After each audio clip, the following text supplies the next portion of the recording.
এই বিডিআর এর ঘটনা হাসিনা আসার 1 মাস পরেই কেন ঘটলো? হাসিনা সবকিছু জানতো।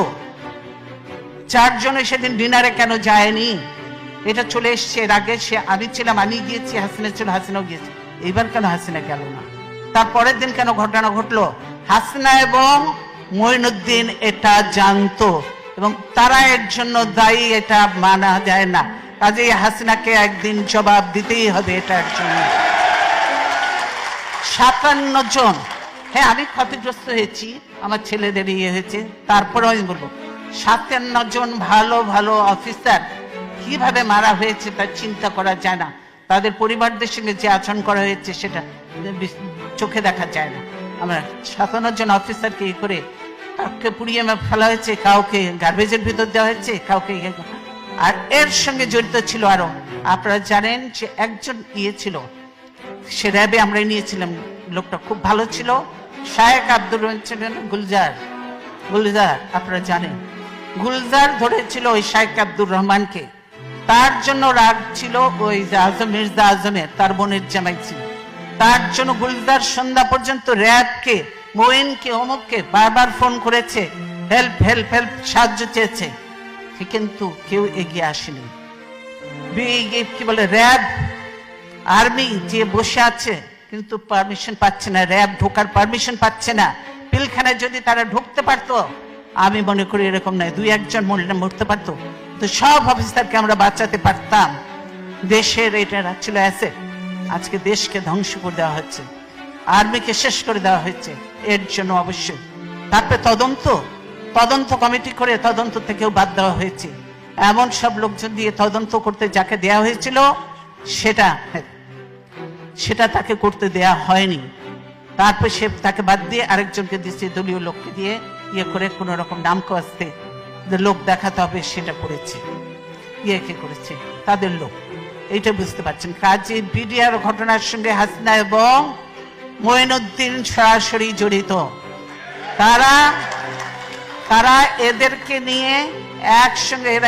নিয়ে একসঙ্গে শেরাটন হোটেল থেকে খাওয়া এনে খেয়েছে। তাদের যে তখন একজন ছিল, কি ডিডিজি ছিল না কি ছিল, কি না, তৌহিদ তখন কোথায় ছিল? হাসিনার ওখানে ছিল না?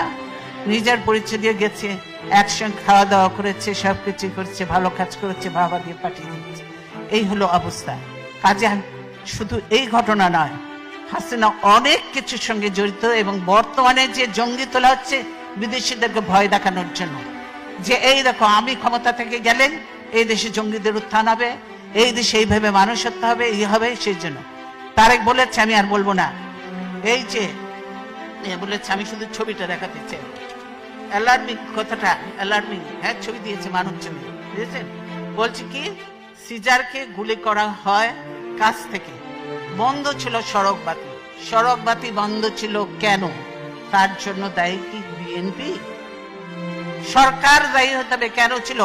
ডিপ্লোম্যাটিক এরিয়া ওটা, সেখানে বাতি বন্ধ থাকার কথা নয়, বাতি বন্ধ থাকা। আর এখানে জড়িয়ে দিল বিএনপি, সেই আমাদের কাইয়ুমকে জড়িয়ে দিল, যে কাইয়ুম মোটেই না। এই হলো মিথ্যা। হাসিনা মিথ্যে কথা বললো, মানে প্রতিনিয়ত হাসিনা মিথ্যে কথা বলছে এবং মানুষের উপরে অত্যাচার চালাচ্ছে। তাই আমরা বলতে চাই, আল্লাহ আছেন, আল্লাহ অবশ্যই দেখছেন, আল্লাহ বিচার করবেন। সাংবাদিক আজকে মাহমুদুর রহমান জেলে অপরাধবিহীন, তারপর সাগর রুনির কোনো বিচার আজ পর্যন্ত হয়নি। শওকত মাহমুদ জেলে, প্রেস ক্লাব আজকে আওয়ামী লীগের দখলে। এখন সুপ্রিম কোর্ট বারও দখলের চেষ্টায় আছে, বার কাউন্সিল তো কোন রকম করেছে, ওটা নিয়েও একটা ভেজাল লেগে আছে। এই হলো অবস্থা। সব দলীয়করণ, দখলীকরণ চলছে, জমি জায়গাতে কেন বলুন।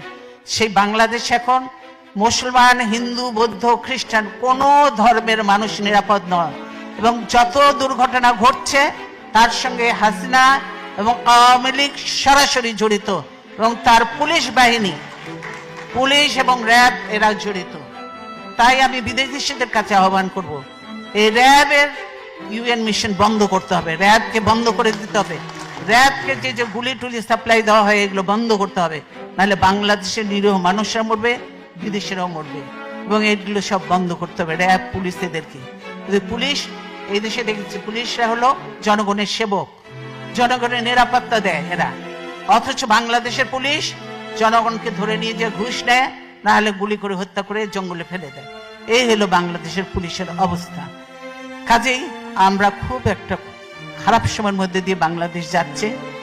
আমরা অত্যন্ত কষ্টের মধ্যে আছি।